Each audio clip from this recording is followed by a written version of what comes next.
మరి కాసేపట్లో జువ్వల దిన్నెకు చేరుకోనున్నారు వైఎస్ జగన్. ఈ నేపథ్యంలోనే పోలీసులు ఆంక్షలు విధించారు. హార్బర్ కు వెళ్లేవారిని వెళ్లకుండా అడ్డుకుంటున్నారు. మత్స్యకారులను సైతం లోపలికి పోనివ్వడం లేదు పోలీసులు. అనుమతి లేదంటూ మీడియాను కూడా నిలిపివేశారు. కలెక్టర్, ఎస్పీ ఆదేశాల మేరకు అనుమతి లేదంటున్నారు పోలీసులు. హెలిప్యాడ్ నుంచి నేరుగా హార్బర్ కి వెళ్లనున్నారు వైఎస్ జగన్. కానీ అక్కడి పోలీసులు మాత్రం కిలోన్నర మీటర్ దూరం నుంచే మత్స్యకారులను సైతం లోపలికి వెళ్లనీయకుండా అడ్డుకుంటున్నారు. అటువైపుగా వెళ్లే వారిని ఆధారాలు చూసి మరి అటువైపు వెళ్లనిస్తున్నారు పోలీసులు. ఇదేం విడ్డూరం అని చెప్పేసి అక్కడంతా మత్స్యకారులు ఆవేదన వ్యక్తం చేస్తున్నారు. మా బాధను చెప్పుకుందామని చెప్పేసి మా ప్రియతమ నేత ఇప్పుడు అక్కడికి చేరుకుంటున్న నేపథ్యంలో ఎన్నడూ లేని విధంగా ఈ పోలీసు ఆంక్షలేంటి అని చెప్పేసి ఆగ్రహం వ్యక్తం చేస్తున్నారు. మరి కాసేపట్లో మాజీ ముఖ్యమంత్రి వైఎస్ జగన్ జువ్వల దిన్నె చేరుకోనున్నారు. ఈ నేపథ్యంలోనే పోలీసులు ఆంక్షలు విధించారు. ప్రస్తుత సిచ్యువేషన్ అప్డేట్ చేయడానికి మా ఇన్పుట్ ఎడిటర్ సతీష్ అందుబాటులో ఉన్నారు. సతీష్, అరుణ, మాజీ ముఖ్యమంత్రి వైఎస్ఆర్ కాంగ్రెస్ పార్టీ అధ్యక్షుడు వైఎస్ జగన్మోహన్ రెడ్డి మరి కాసేపట్లో జువ్వల దిన్నె చేరుకోబోతూ ఉన్నారు. ఇప్పటికే తాడేపల్లి నుండి బయలుదేరినటువంటి వైఎస్ జగన్మోహన్ రెడ్డి జువ్వల దిన్నె చేరుకున్న తర్వాత ఇక్కడ వైఎస్ఆర్ కాంగ్రెస్ పార్టీ ప్రభుత్వంలో ముఖ్యమంత్రిగా వైఎస్ జగన్మోహన్ రెడ్డి ఉన్నప్పుడు పూర్తి చేసినటువంటి జువ్వల దిన్నె ఫిషింగ్ హార్బర్ను సందర్శిస్తారు. ఆ ఫిషింగ్ హార్బర్ని ఇప్పుడు ప్రైవేట్ వ్యక్తుల చేతిలో పెట్టడానికి చంద్రబాబు ప్రభుత్వం నిర్ణయం తీసుకుని దీన్ని వైఎస్ఆర్ కాంగ్రెస్ పార్టీ ఇక్కడ ఉన్నటువంటి మత్స్యకారులు కూడా తీవ్రంగా వ్యతిరేకిస్తూ ఉన్నారు. జువ్వల దిన్నెను 289 కోట్ల రూపాయలతో నిర్మాణం చేపట్టడమే కాకుండా ఎన్నికల ముందు నాటికే 24 ఎన్నికల ముందు నాటికే దాని నిర్మాణం పూర్తయింది.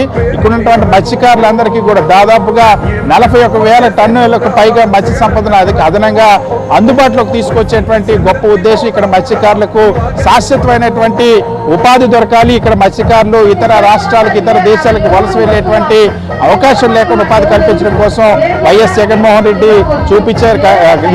ఫిషింగ్ హార్బర్ తీసుకొస్తే ఇప్పుడు చంద్రబాబు ప్రభుత్వం సాగర్ డిఫెన్స్ ప్రాజెక్టు పేరుతో దీన్ని ప్రైవేటీకరణ కోసం పూనుకుంది. ప్రైవేటీకరణ చేయాలని భావిస్తోంది. 29 ఎకరాలు ఇందులో ఉన్నటువంటి ఈ ఫిషింగ్ హార్బర్ భూములను దానికి ఇవ్వడం వల్ల మత్స్యకారులకు తీవ్రమైనటువంటి నష్టం జరగనుంది. మత్స్యకారులు ఉపాధి దెబ్బతిన్నుంది. రాష్ట్ర వ్యాప్తంగా వైఎస్ఆర్ కాంగ్రెస్ పార్టీ ప్రభుత్వం ఉన్నప్పుడు వైఎస్ జగన్మోహన్ రెడ్డి 1 కాదు 2 కాదు 25,000 కోట్ల రూపాయలతో 4 మేజర్ పోర్ట్లు, 10 ఫిషింగ్ హార్బర్లు, 6 ఫిష్ ల్యాండింగ్ సెంటర్లకి శ్రీకారం చుట్టారు.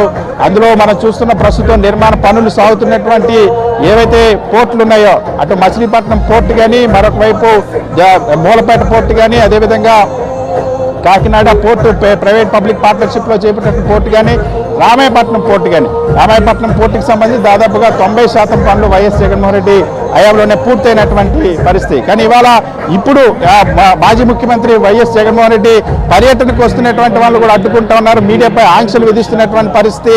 సో మనతో పాటు వైఎస్ఆర్ కాంగ్రెస్ పార్టీ అధికార ప్రతినిధి శంకర్ రెడ్డి ఉన్నారు. ఇవాళ ఈ పర్యటన పైన అనేక ఆంక్షలు విధిస్తూ ఉన్నారు. పోలీసులు ఎవరిని రానివ్వనటువంటి పరిస్థితి, బారికేడ్లు ఏర్పాటు చేసి అడ్డుకుంటా ఉన్నారు. అనుమతి ఉందా లేదా ఈ సభకి? అనుమతి ఉన్న సభకు కూడా ఎందుకు అడ్డుకుంటా ఉన్నారు? దాదాపు ఇది అనుమతి ఇవ్వడానికి 4 రోజుల నుంచి పెండింగ్ పెట్టి ఏ విధంగానైనా కూడా ఈ ప్రోగ్రాం లేకుండా చేయాలి. ఎందుకంటే ఈ యొక్క బాపట్ల దగ్గర నుంచి పూర్తిగా ఇదంతా కూడాను ఒక దాదాపు 135 గ్రామాలు మత్స్యకారులందరూ కూడా తమకు అన్యాయం జరుగుతూ ఉంది. ఈ ప్రైవేట్ వాళ్ళకు మాకు జగన్మోహన్ రెడ్డి గారు కేటాయించినటువంటి భూమిని ఎవరికో ప్రైవేట్కి ఎవరికి ఇవ్వడమైంది. అదేవిధంగా ఇంతకుముందు జగన్మోహన్ రెడ్డి గారు హార్బర్ పెట్టకముందు మేము 50 రూపాయలు వచ్చేది కిలోకి, ఇప్పుడు 500 రూపాయలు వస్తూ ఉంది. వాళ్ళు ఇక్కడికి వస్తూ ఉన్నారు. మా కుటుంబాలంతా కూడా బాగున్నాయి. ఈ ప్రైవేటుకి వ్యతిరేకంగా మేము ఎంతవరకైనా పోరాడతామంటే వాళ్ళందరినీ కూడా బెదిరించి గ్రామాలు వెళ్ళకూడదు, వెళ్తే జరిమానా వేస్తాము 1,00,000 రూపాయలని పరిద్ధమైనటువంటి పోలీసులతో, పెద్ద మనుషులతో, సాక్షాత్తు ఎంపీలుగా రాజ్యసభ ఎంపీ, అదేవిధంగా లోక్సభ ఎంపీ, వాళ్ళ యొక్క తెలుగుదేశం పార్టీ కేంద్ర కార్యాలయం నుంచి, డీజీపీ ఆఫీస్ నుంచి అనేక ఆంక్షలు పెట్టినా కూడాను ఈ యొక్క మత్స్యకారులందరూ కూడాను పోరాడితే మా యొక్క బిడ్డలు బతుకులు బాగుంటాయి, ఎటువంటి పరిస్థితుల్లో కూడాను ఈ యొక్క హార్బర్ని ప్రైవేటు పరం కానివ్వము, ఈ భూములు కావాలంటే ఎక్కడైనా ఇచ్చుకోండి, 100 ఎకరాలు ఇక్కడ ఉన్నాయి. కానీ ఆ యొక్క డెవలప్ చేసినటువంటి భూమిని ఈ యొక్క మత్స్యకారులందరూ కూడా రోడ్డున పడే విధంగా లోకేష్ గారు చేసినటువంటి దానికి వ్యతిరేకంగా ఎన్ని ఆంక్షలు విధించినా కూడా ఇప్పటికీ కూడా పూర్తిగా కొన్ని గ్రామాలంతా కూడాను దండోరా వేయించి ఎవరు కూడా వెళ్ళొద్దు, జగన్మోహన్ రెడ్డి గారి సభకి వెళ్తే 1,00,000 రూపాయలు జరిమానా ఇస్తాం, మీ పెన్షన్లు కట్ చేస్తాం, మత్స్యకారులకు భరోసా రాదు, మీకు సంక్షేమ పథకాలు రావని బెదిరించినా కూడాను మొత్తం గ్రామాలు కదిలి ఈ రోజు మత్స్యకారులందరూ కూడా సంఘీభావంగా జగన్మోహన్ రెడ్డి గారికి వాళ్ళ బాధలు చెప్పుకొని ఎటువంటి పరిస్థితుల్లో కూడాను ప్రైవేట్ పరం కానివ్వము, జగన్మోహన్ రెడ్డి గారు ఏదైతే ఇచ్చారో ఈ మత్స్యకారులకి ఈ హార్బర్ అదే విధంగా ఉండాలి అనేటువంటిది ఏక నినాదంతో ఇక్కడికి అందరూ కూడా మత్స్యకారులు వస్తున్నారు. వారికి జగన్మోహన్ రెడ్డి గారు కూడా భరోసా ఇచ్చి ఎటువంటి పరిస్థితుల్లో ప్రైవేట్ పరం కానివ్వకుండా దీన్ని మత్స్యకారులకి అంకితం చేసే విధంగా ఆయన ప్రయత్నాలు పోరాటాలు ఉంటాయనేటువంటిది తెలుసు. ఖచ్చితంగా ఎన్ని ఆంక్షలు పెట్టినప్పటికీ కూడా వైఎస్ జగన్మోహన్ రెడ్డి పర్యటన కొనసాగుతుంది యథాతథంగా. సో ఇప్పటికే మనం చూస్తున్న ఇవాళ ఉదయం నుండే కాదు నిన్నటి నుండి కూడా ఇదే జరుగుతుంది. నిన్నటి నుండి గ్రామానికి కూడా తెలుగుదేశం పార్టీ నాయకులు అధికారులను పంపించి ఈ సమావేశానికి మత్స్యకారులు రాకుండా చేసేటువంటి అనేక రకాల ప్రయత్నాలు చేశారు. ఇవాళ వస్తున్న వాళ్ళని కూడా బారికేడ్లు పెట్టి మరి అడ్డుకుంటున్నటువంటి ప్రయత్నం చేస్తున్నారు. అయినప్పటికీ కూడా ఇక్కడ కొనసాగుతున్న మనం చూస్తున్నాం ఇక్కడికి ఇప్పటికే అనేక గ్రామాల నుండి మత్స్యకారులు తరలి వస్తున్నటువంటి పరిస్థితి చుట్టుపక్కల ఉన్నటువంటి తీర ప్రాంతం. ఎందుకంటే ఇది మత్స్యకారుల భవిష్యత్తుకి సంబంధించినటువంటి అంశం. జువ్వలదిన్నె ఫిషింగ్ హార్బర్ని మత్స్యకారుల కోసం వైఎస్ జగన్మోహన్ రెడ్డి తీసుకొచ్చారు. అదేవిధంగా ఇక్కడ మెకనైజ్డ్ బోట్లు, మోటరైజ్డ్ బోట్లు కూడా సబ్సిడీతో ఇచ్చి మత్స్యకారులకి శాశ్వతమైన ఉపాధి కల్పించాలన్నటువంటి ప్రయత్నం వైఎస్ జగన్మోహన్ రెడ్డి ప్రభుత్వం చేస్తే ఆ ప్రయత్నానికి తూట్లు పొడుస్తూ ప్రధానమంత్రి ప్రారంభించిన తర్వాత కూడా ఈ ఫిషింగ్ హార్బర్కి సంబంధించిన చుట్టుపక్కలటువంటి 29 ఎకరాల భూములను సాగర్ డిఫెన్స్ అకాడమీకి కేటాయించి ప్రైవేట్ వ్యక్తులకి ఈ ఫిషింగ్ హార్బర్ని తాకట్టు పెట్టేటువంటి ప్రయత్నం ప్రభుత్వం చేస్తుందని మత్స్యకారులు మండిపడుతున్నారు. అందుకనే వైఎస్ జగన్మోహన్ రెడ్డి ఇక్కడున్నటువంటి మత్స్యకారుల అభిప్రాయాలు తెలుసుకొని, ఎందుకంటే ఇక్కడ ఫిషింగ్ హార్బర్ ఎంత అవసరం అనేది పాదయాత్ర సమయంలోనే వైఎస్ జగన్మోహన్ రెడ్డి హామీ ఇచ్చారు.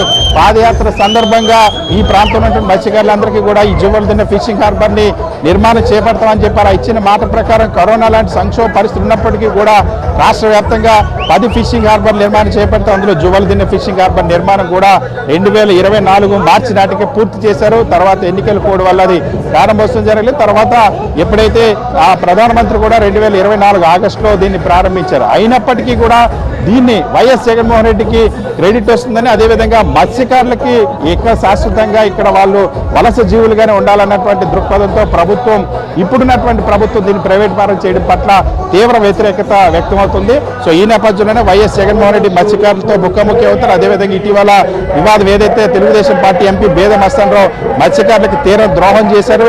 మొన్న ఎంపీతో ఎంపీ సోదరులతో మాట్లాడకూడదంటూ కూడా ఒక జురాయి చేసినటువంటి పరిస్థితి. సో ఈ అంశాలన్నింటిపైన కూడా మత్స్యకారులతో వైఎస్ జగన్మోహన్ రెడ్డి మాట్లాడతారు. వాళ్ళతో ముఖాముఖి అయిన తర్వాత వాళ్ళ సమస్యల పరిష్కారానికి ఒక కీలకమైనటువంటి ప్రకటన వైఎస్ జగన్మోహన్ రెడ్డి చేయనున్నారు. మరి కాసేపట్లో జువ్వలదిన్నెకు వైఎస్ జగన్మోహన్ రెడ్డి చేరుకున్నారు. Okay Satish, thank you.